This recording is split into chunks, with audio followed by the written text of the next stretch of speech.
ladies and gentlemen, it's my privilege to introduce the messenger lecturer, Professor Richard P. Feynman of the California Institute of Technology. Professor Feynman is a distinguished theoretical physicist, and he's done much to bring order out of the confusion which has marked much of the spectacular development in physics during the post-war period.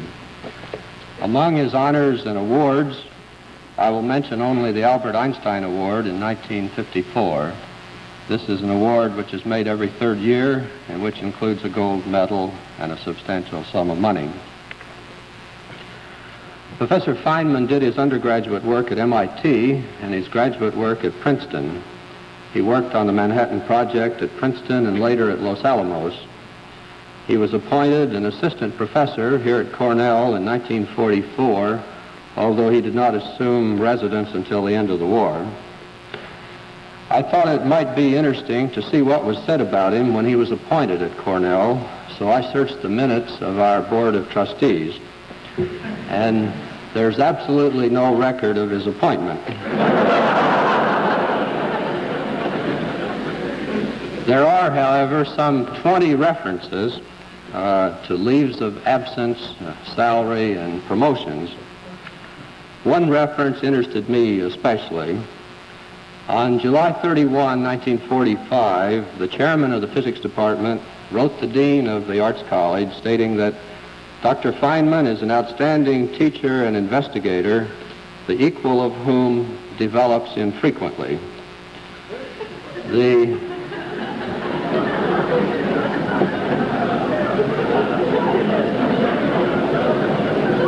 The chairman suggested that an annual salary of $3,000 was a bit too low for a distinguished faculty member and recommended that Professor Feynman's salary be increased $900. The dean, in an act of unusual generosity and with complete disregard for the solvency of the university, crossed out the $900 and made it an even $1,000. You can see that we thought highly of Professor Feynman even then. Feynman took up residence here at the end of 1945 and spent 5 highly productive years on our faculty. He left Cornell in 1950 and went to Caltech, where he has been ever since. Before I let him talk, I want to tell you just a little bit more about him. 3 or 4 years ago, he started teaching a beginning physics course at Caltech, and the result has added a new dimension to his fame. His lectures are now published in 2 volumes, and they represent a refreshing approach to the subject.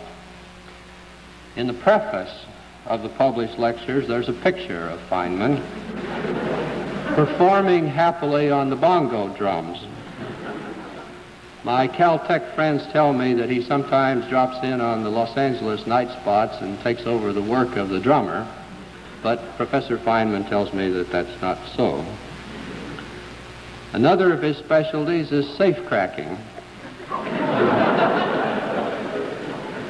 One legend says that he once opened a locked safe in a secret establishment, removed a secret document, and left a note saying, "Guess who?" I could tell you about the time that he learned Spanish before he went to give a series of lectures in Brazil, but I won't.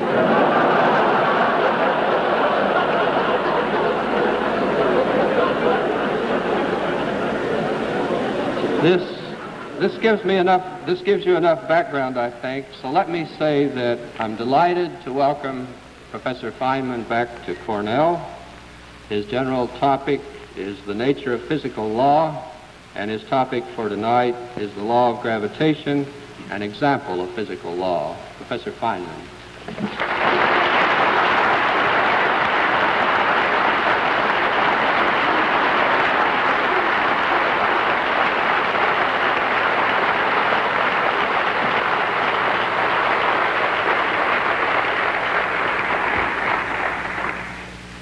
It's odd, but in the infrequent occasions when I've been called upon in a formal place to play the bongo drums, the introducer never seems to find it necessary to mention that I also do theoretical physics.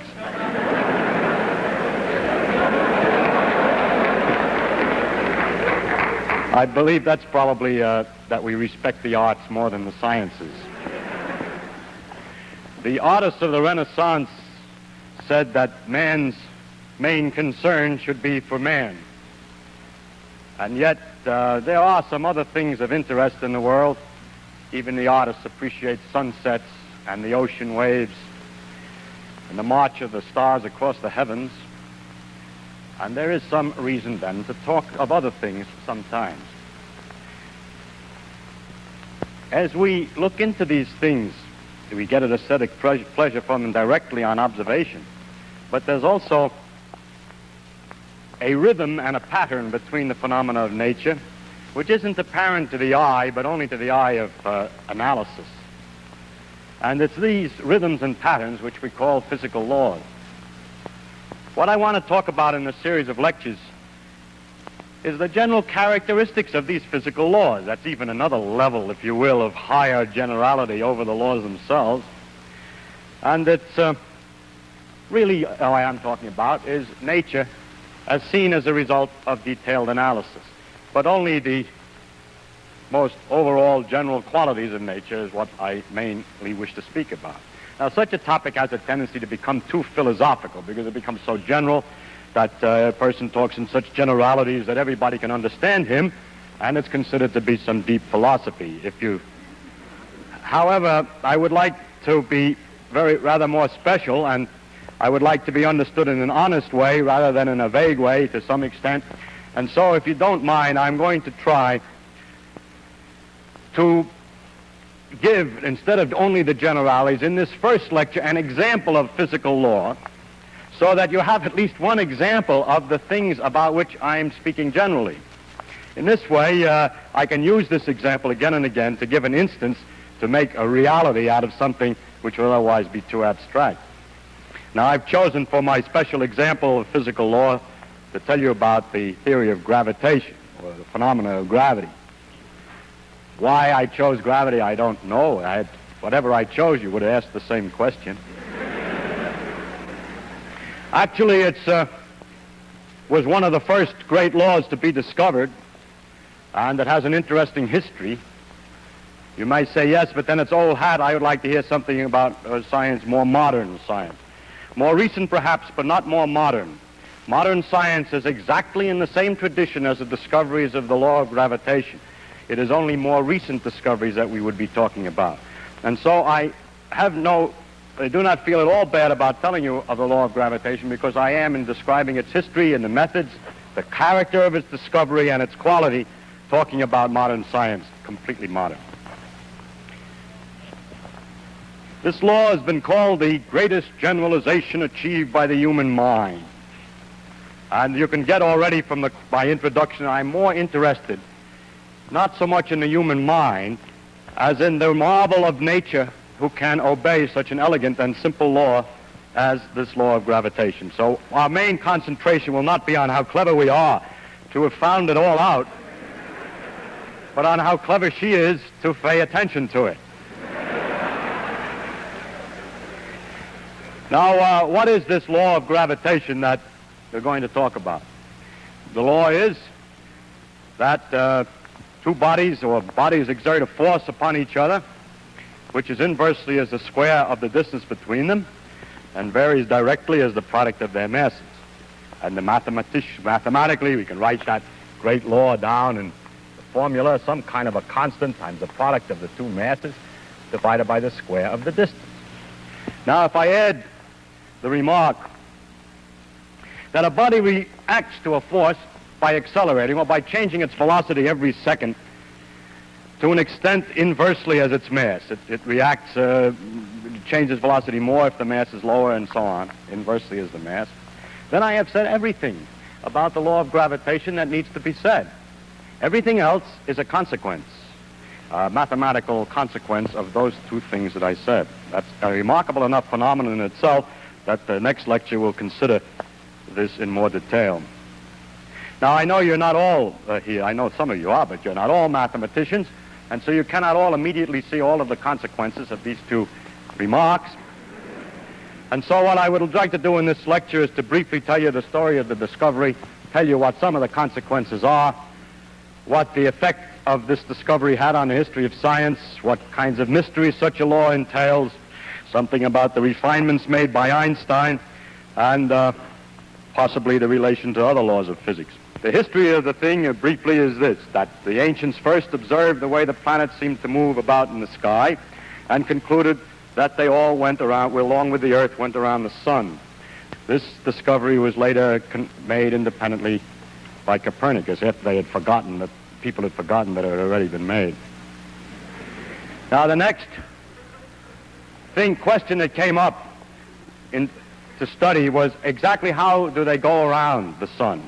That is, exactly what kind of motion? Do they go with the sun at the center of a circle, or do they go in some other kind of a curve? How fast do they move, and so on? And this discovery took longer to make. The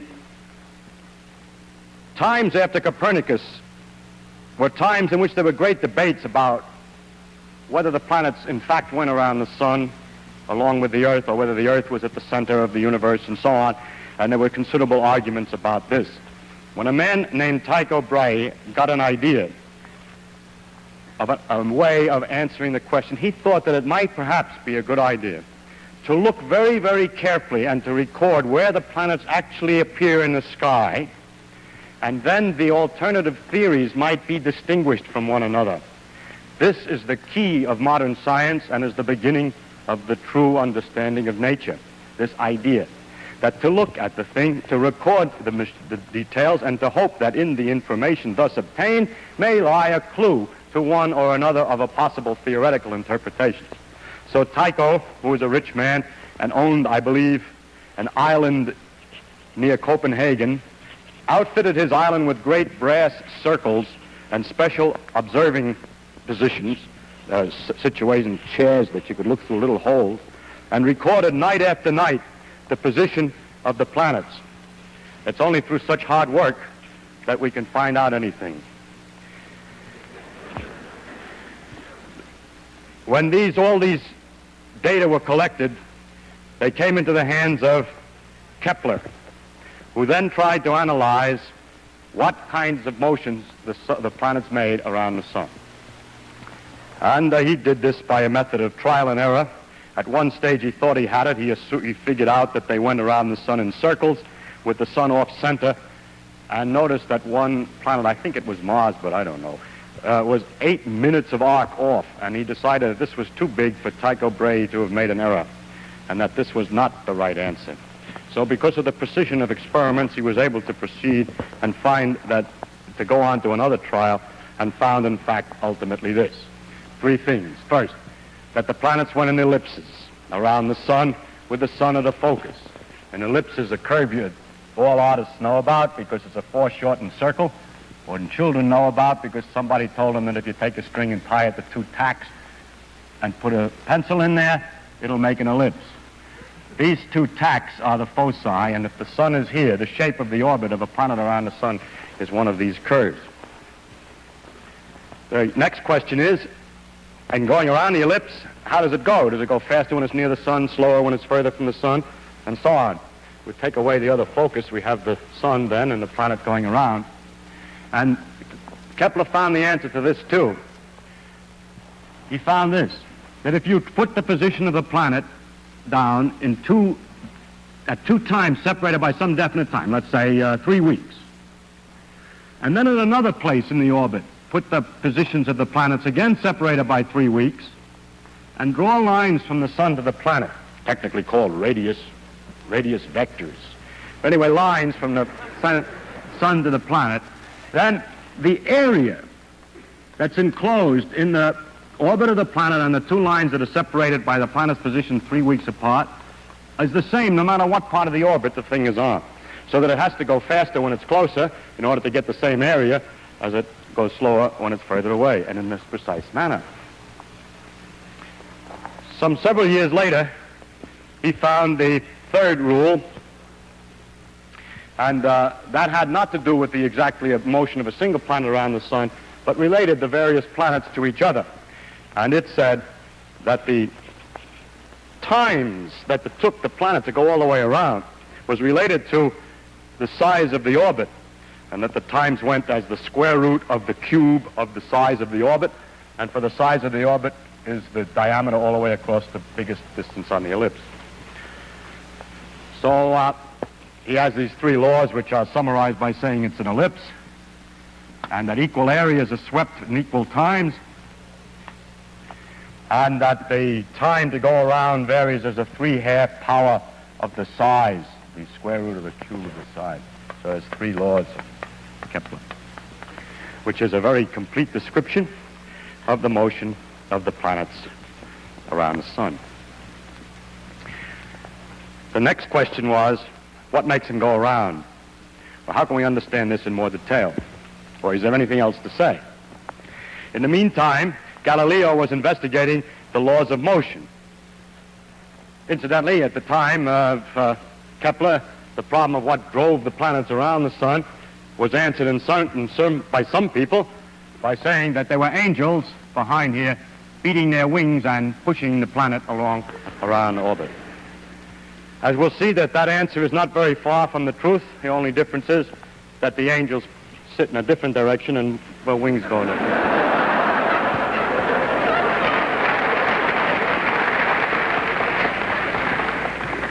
But the point that the angels sit in a different direction is the one that I must now come to.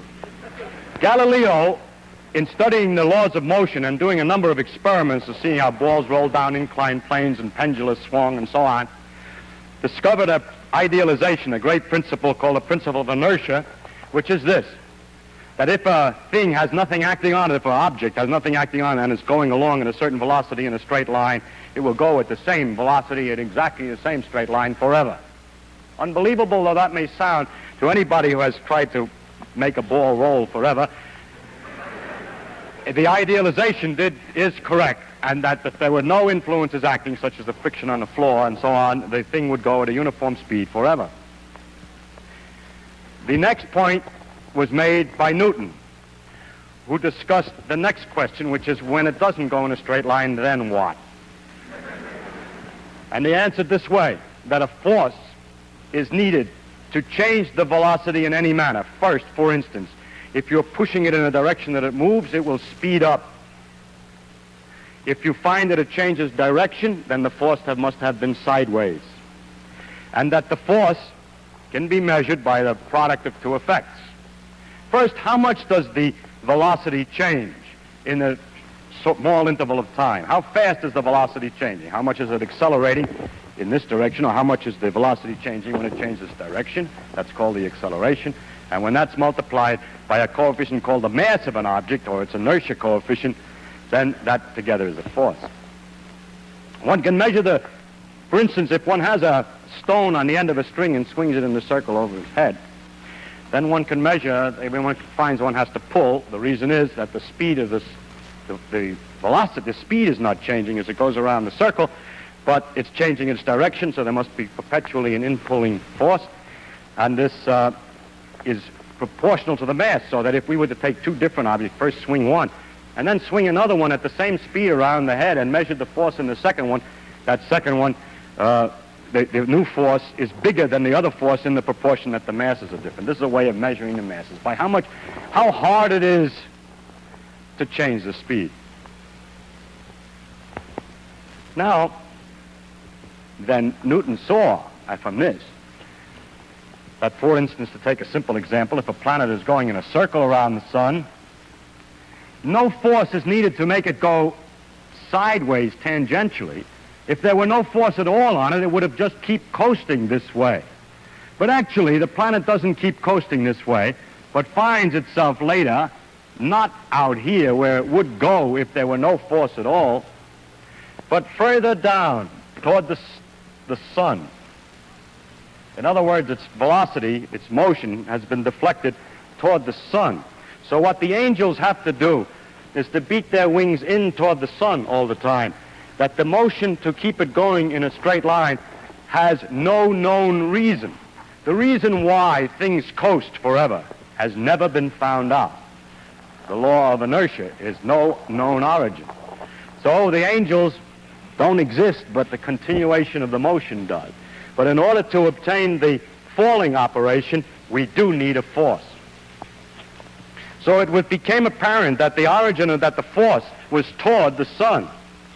As a matter of fact, Newton was able to demonstrate that the statement that equal areas are swept in equal times was a direct consequence of the simple idea that all of the changes in velocity are directed exactly to the sun, even in the elliptical case. And maybe I'll have time next time to show you how that works in detail. So from this law, he would confirm the idea that the force is toward the sun. And from knowing how the periods of the different planets vary with the distance away from the sun, it's possible to determine how that force must weaken at different distances, and he was able to determine that the force must vary inversely as the square of the distance. Now, so far, he hasn't said anything. Yes, because he only said two things which Kepler said in a different language. One is exactly equivalent to the statement that the force is toward the sun, and the other is exactly equivalent to the statement that the law is inversely as the square of the distance. But people had seen in telescopes the Jupiter's satellites going around Jupiter, and it looked like a little solar system, so the satellites were attracted to Jupiter. And the moon is attracted to the Earth, and this goes around the Earth, is attracted the same way. So it looks like everything's attracted to everything else. And so the next statement was to generalize this and to say that every object attracts every other object. If so, the Earth must be pulling on the moon, just as the sun pulls on the planet. But it's known that the Earth pulls on things because you're all sitting tightly in your seats in spite of your desires to float out of the hall at this time. The pull for objects on the Earth was well known in the phenomenon of gravitation. And it was Newton's idea then that maybe the gravitation which held the moon in the orbit also applied, was the same gravitation that pulled the objects toward the Earth. Now it is easy to figure out how far the moon falls in 1 second. Because if it went in a straight line, you know the size of the orbit, you know it takes a month to go around, and if you figure out how far it goes in 1 second, you can figure out how far the circle of the moon's orbit has fallen below the straight line that it would have been in if it didn't go the way it does go. And this distance is 1/20th of an inch. Now the moon is 60 times as far away from the Earth's center than we are. We're 4,000 miles away from the center, and the moon is 240,000 miles away from the center. So if the law of inverse square is right, an object at the Earth's surface should fall in 1 second by 1/20th of an inch times 3,600, being the square of 60, because the force has been weakened by 60 times 60 for the inverse square law in getting out there to the moon. And if you multiply a 20th of an inch by 3,600, you get about 16 feet. And lo, it is known already from Galileo's measurements that things fell in 1 second on the Earth's surface by 16 feet. So this meant, you see, that he was on the right track. There was no going back now. Because a new fact that was completely independent previously, which is the period of the moon's orbit and its distance from the Earth, was connected to another fact, which is how long it takes something to fall in 1 second. So this was a dramatic test that everything's all right. Further, he had a lot of other predictions.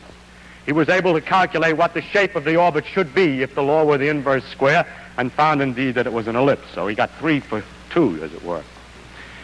In addition, a number of new phenomena had their obvious explanations. One was the tides. The tides were due to the pull of the moon on the Earth. This had sometimes been thought of before, with the difficulty that if it's the pull of the moon on the Earth being here, the water's being pulled up to the moon, then there would only be one tide a day where that bump of water is under the moon. But actually, you know, there are tides every 12 hours roughly, and that's 2 tides a day. But there was also another school of thought that had a different conclusion. Their theory was that it was the Earth that was pulled by the moon away from the water.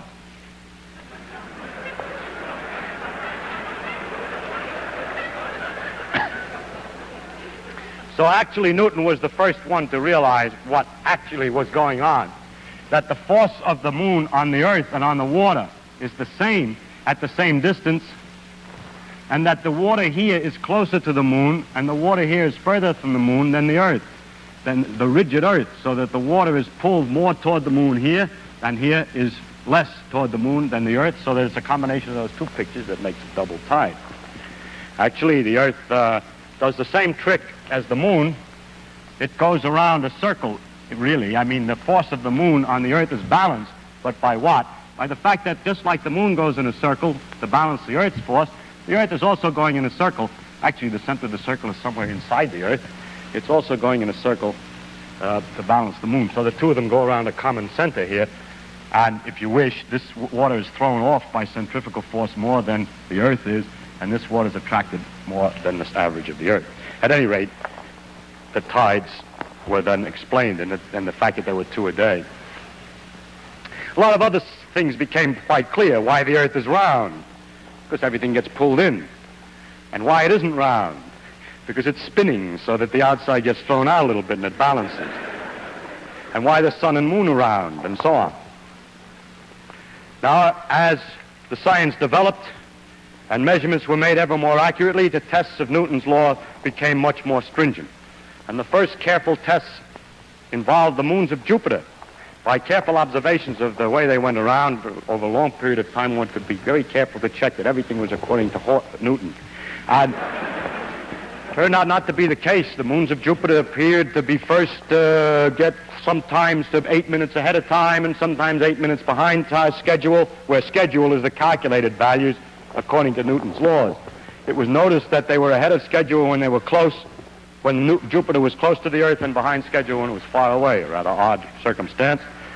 And Mr. Römer, having confidence in the law of gravitation, came to an interesting conclusion, that it takes light some time to travel from the moons to the Earth, and that what we're looking at when we see the moons are not how they are now, but how they were the time ago that it took the light to get here. Now, when Jupiter's near us, it takes less time for the light to come, and when Jupiter's further, it takes longer time, so he had to correct the observations for the differences in time, and by the fact that they were this much too early or that much too late, was able to determine the velocity of light. This was the first demonstration that light was not an instantaneously propagating material. I bring this particular matter to your attention because it illustrates something.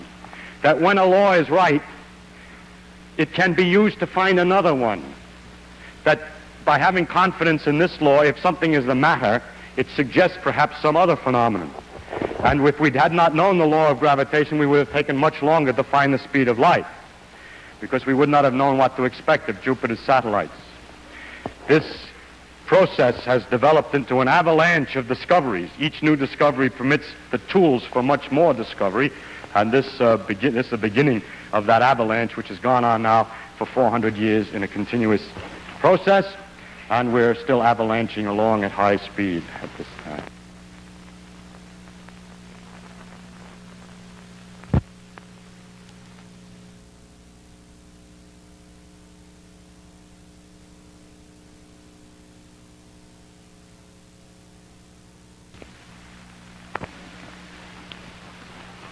Another problem came up.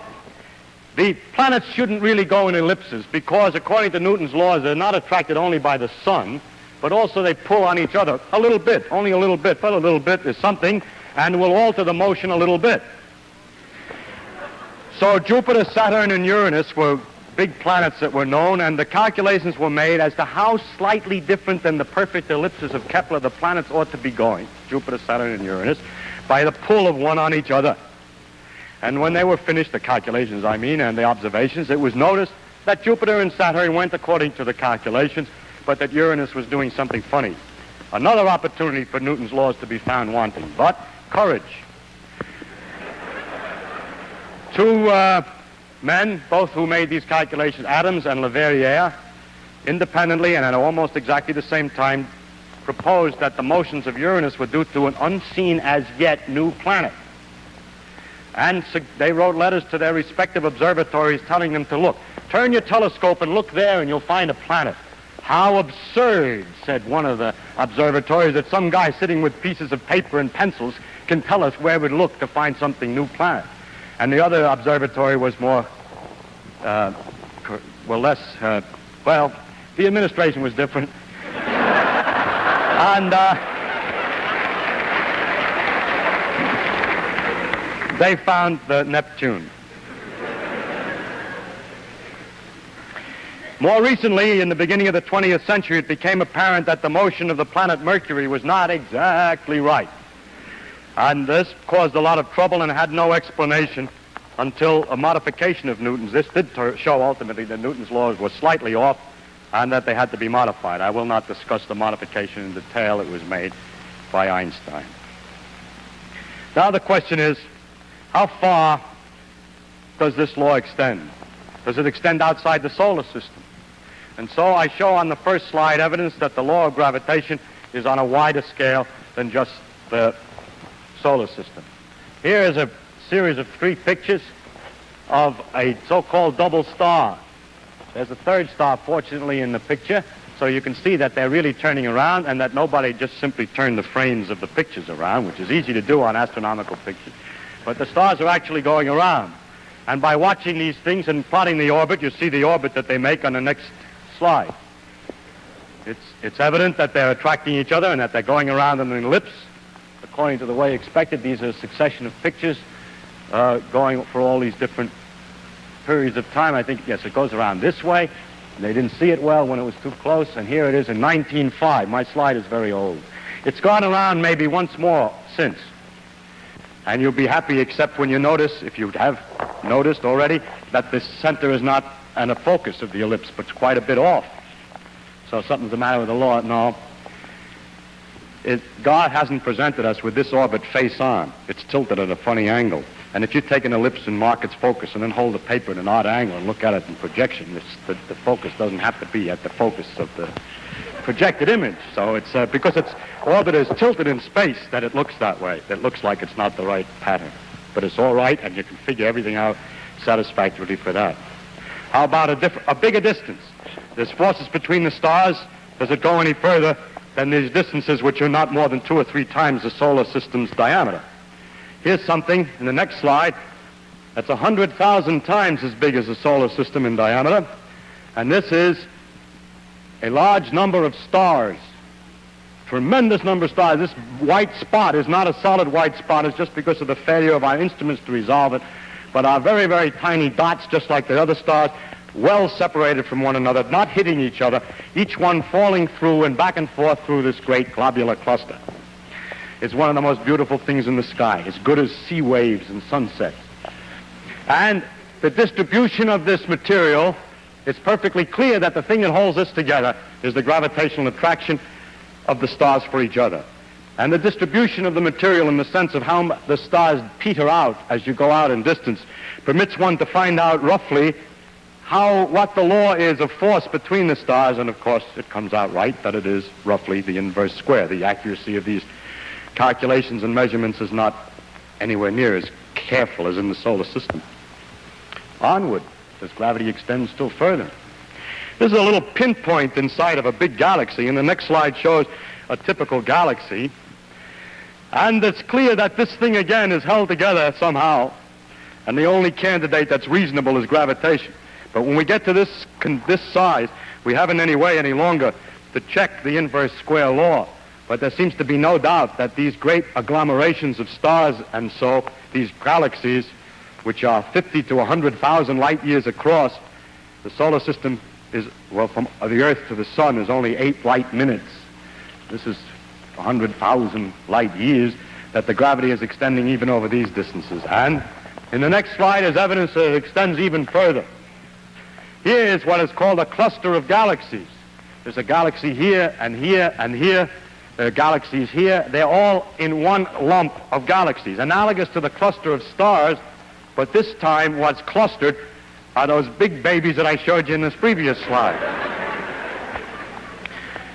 Now this is as far as, it's about 1/10, or well, 100th maybe, of the size of the universe, and as far as we have any direct evidence that gravitational forces extend. So the Earth's gravitation, if we take the view, has no edge, as you may read in the newspapers when the planet gets outside the field of the gravitation. It keeps on going ever weaker and weaker, inversely as the square of the distance, dividing by 4 each time you're twice as far away. until it mingles with the strong fields and gets lost in the confusion of the strong fields of other stars, but altogether with the stars in its neighborhood pulls the other stars to form the galaxy, and altogether they pull on other galaxies to make a pattern, a cluster of galaxies. So the Earth's gravitational field never ends, but peters out very slowly in a precise and careful law, probably to the edges of the universe.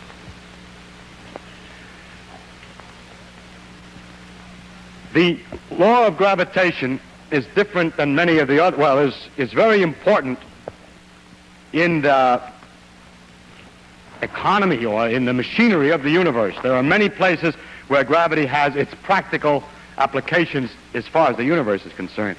But atypically, among all the other laws of physics, gravitation has relatively few practical applications. I mean, the new knowledge of the law, it has a lot of applications. It keeps people in their seats and so on. But it has few, the knowledge of the law has few practical applications, relatively speaking, compared to the other laws. This is one case in which I picked an atypical example. It is impossible, by the way, by picking one example of anything, to avoid picking one which is atypical in some sense. That's the wonder of the world. The only applications I could think of were first in some geophysical prospecting, in predicting the tides, nowadays, more modernly, in working out the motions of the satellites and planet probes and so on that we send up, and also modernly to calculate the predictions of the planet's position, which have great utility for astrologers to publish their predictions and horoscopes in the magazines. That's the strange world we live in, that all the advances in understanding are used only to continue the nonsense which has existed for 2,000 years. Now, that shows that gravitation extends to the great distances, but Newton said that everything attracted everything else. Do I attract you? Excuse me, do I attract you? I was going to say, excuse me, do I attract you physically? I didn't mean that. What I mean is, is it really true that two things attract each other? Can we make a direct test and not just wait for the planets and look at the planets to see if they attract each other? And this experiment, the direct test, was made by Cavendish on equipment which you see indicated on the next slide. If I got my slides right. Well, I made a mistake. I was talking about the importance of the gravitation. I was overwhelmed by my clever remark about astrologers and forgot to mention the important places where gravitation does have some real effect in the behavior of the universe. And one of the interesting ones is the formation of new stars. In this picture, which is a gaseous nebula inside our own galaxy, and there's not a lot of stars, but it's gas, there are places where the gas has been compressed or attracted to itself here. It starts perhaps by some kind of shock waves to get collected, but the remainder of the phenomenon is that gravitation pulls the cloud of gas closer and closer together. So big mobs of gas and dust collect and form balls, which as they fall still further, the heat generated by the falling lights them up and they become stars. And we have in the next slide some evidence of the creation of new stars.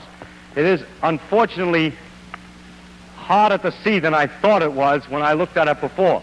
But this is not exactly the same as this. This bump here is further out than here, and that this also has a new dot here. I have found better examples, but we're unable to produce a slide. There is one example of a star patch, a light that grew in a place within 200 days.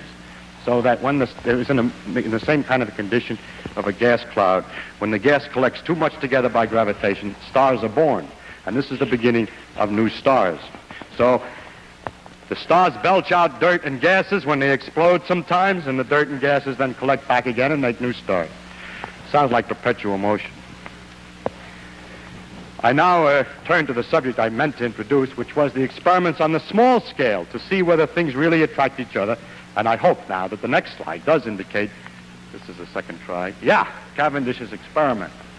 The idea was to hang by a very, very fine quartz fiber a rod with two balls. and then put two large lead balls in the positions indicated here next to it on the side. Then, because of the attraction of the balls, there would be a slight twist of the fiber. It had to be done so delicately because the gravitational force between ordinary things is very, very tiny indeed. And there it was. And it was possible then to measure the force between these two balls. Cavendish called his experiment weighing the Earth. We're pedantic and careful today. We wouldn't let our students say that. We would have to say they're measuring the mass of the Earth. You know? But the reason he said that is the following. By a direct experiment, he was able to measure the force and the two masses and the distance and thus determine the gravitational constant. You say, yes, but we have the same situation on the Earth. We know what the pull is, and we know what the mass of the object pulled is, and we know how far away we are, but we don't know either the mass of the Earth or the constant, but only the combination. So by measuring the constant and knowing the facts about the pull of the Earth, the mass of the Earth could be determined. So indirectly, this experiment was the first determination of how heavy or how massive is the ball on which we stand. It's a kind of an amazing achievement to find that out, and I think that's why Cavendish named his experiment that way instead of determining the constant in the gravitational equation. Weighing the Earth.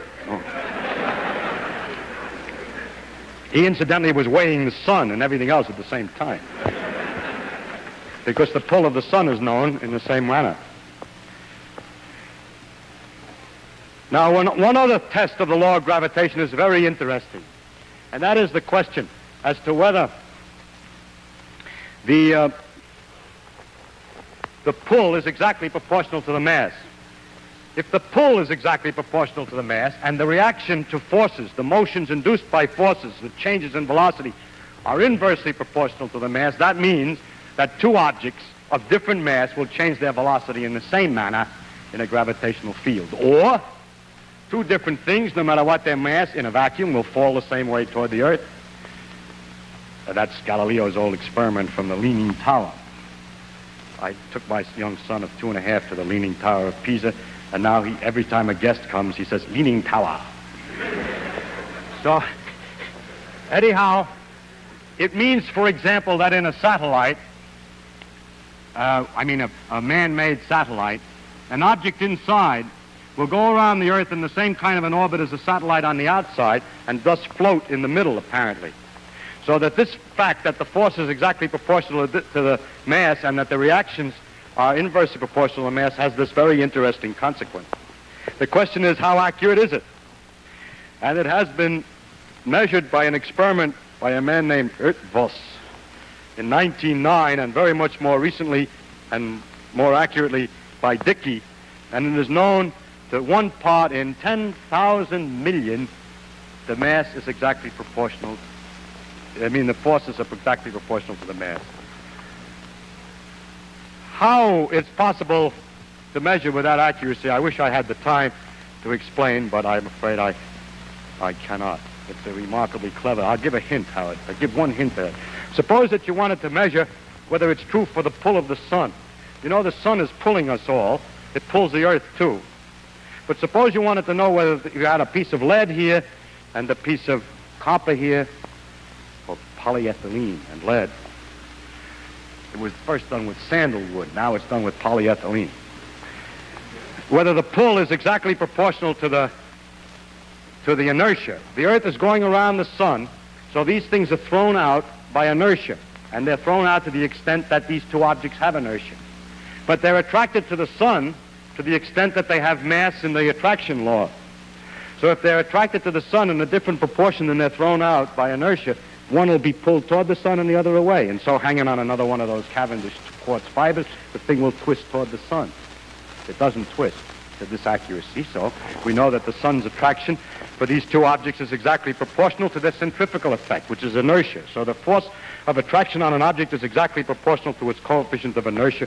In other words, its mass.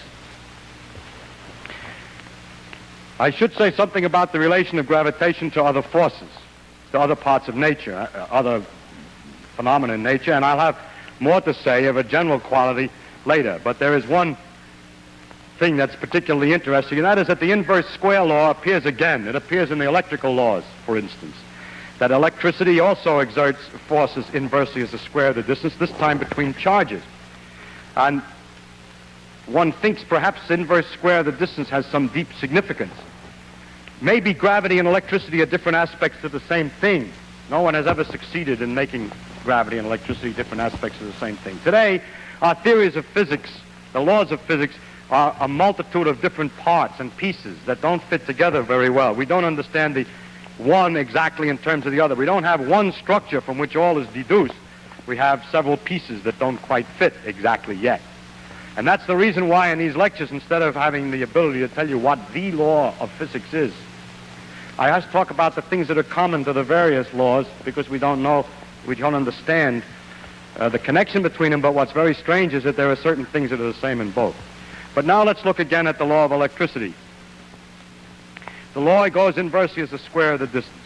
But the thing that is remarkable is the tremendous difference in the strength of the electrical and gravitational laws. People who want to make electricity and gravitation out of the same thing will find that electricity is so much more powerful than gravity that it's hard to believe they could both have the same origin. Now, how can I say one thing is more powerful than another? It depends upon how much charge you have and how much mass you have. I'm certainly, you can't talk about how strong gravity is by saying I take a lump of such and such a size, because you chose the size. If we try to get something that nature produces her own pure number that has nothing to do with inches or years or anything to do with our own dimensions, we can do it this way.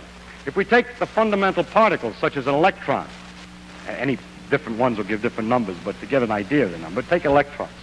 2 electrons, a fundamental particle. It's an object. It's not something I don't have to tell you what units I measure in. It's 2 particles, the fundamental particles. And they repel each other inversely as the square of the distance due to electricity. And they attract each other inversely as the square of the distance due to gravitation. Question: what is the ratio of the gravitational force to the electrical force? And that is illustrated on the next slide. The ratio of the gravitational attraction to the electrical repulsion is given by a number with 42 digits. And goes off here. This is written very carefully out, so that's 42 digits. Now, therein lies a very deep mystery. Where could such a tremendous number come from? That means if you ever had a theory from which both of these things are to come, how could they come in such disproportion? From what equation has a solution which has, for one, 2 kinds of forces, an attraction and a repulsion, with that fantastic ratio?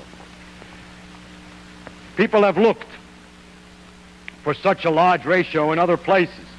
They're looking for a large number. They hope, for example, that there's another large number. And if you want a large number, why not take the diameter of the universe to the diameter of a proton?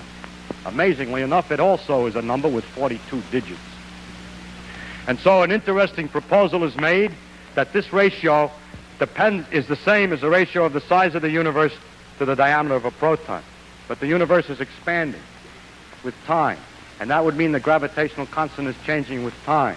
And although that's a possibility, there's no evidence to indicate that it's in fact true, and there are several difficulties, partial indications that it doesn't, that the gravitational constant has not changed in that way. So this tremendous number remains a mystery. I must say, to finish about the theory of gravitation, 2 more things. One is that Einstein had to modify the laws of gravitation in accordance to with his principles of relativity.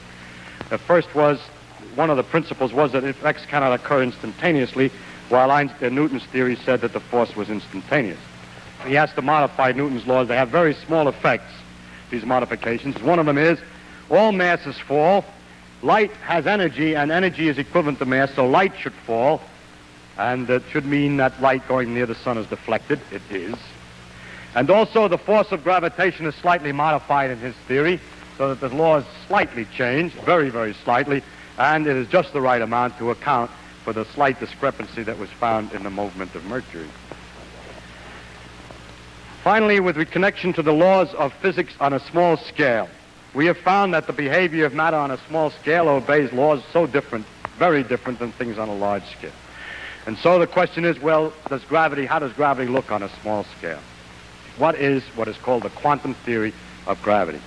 There is no quantum theory of gravity today. People have not succeeded completely in making a theory which is consistent with the uncertainty principles and the quantum mechanical principles I'll discuss these principles in another lecture. Now, finally, you will say to me, yes, you told us what happens, but what is this gravity? Where does it come from, and what is it? Do you mean to tell me that the planet looks at the sun, sees how far it is, takes the inverse of the square of the distance, and then decides to move in accordance with that law and move? In other words, although I've stated a mathematical law, I haven't given you no clue as to the mechanism. I will discuss the possibility of doing this in the next lecture, which is the relation of mathematics to physics. But finally, in this lecture, I would like to remind, just at the end here, to emphasize some characteristics that the gravity has in common with the other laws that we have mentioned as we passed along. The first is that it's mathematical in its expression. The others are that way too. We'll discuss that next time. Second, it's not exact. Einstein had to modify it. We know it isn't quite right yet because they have to put the quantum theory in. That's the same with all our other laws. They're not exact. There's always an edge of mystery. There's always a place that we have some fiddling around to do yet. That, of course, is not a property, probably not a property. It may or may not be a property of nature, but it certainly is common with all the laws as we know them today. It may be only a lack of knowledge. But the most impressive fact is that gravity is simple. It is simple to state the principle completely and have not left any vagueness for anybody to change the ideas about. It's simple and therefore it's beautiful. It's simple in its pattern. I don't mean it's simple in its action. The motions of the various planets and the perturbations of one on another can be quite complicated to work out. Or to follow how all those stars in the globular cluster move is quite beyond our ability. It's complicated in its actions, but not in the basic pattern or the system underneath the whole thing, as that's a simple thing. That's common in all our laws. They all turn out to be simple things, although complex in their actual actions.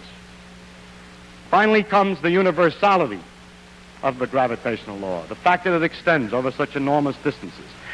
That Newton, in his mind worrying about the solar system, was able to predict what would happen in an experiment of Cavendish, where Cavendish's little model of the solar system, the two balls attracting, has to be expanded 10 million times to become the solar system. And then 10 million times expanded once again, and we find the galaxies attracting each other by exactly the same law. Nature uses only the longest threads to weave her patterns, so that each small piece of her fabric reveals the organization of the entire tapestry. Thank you.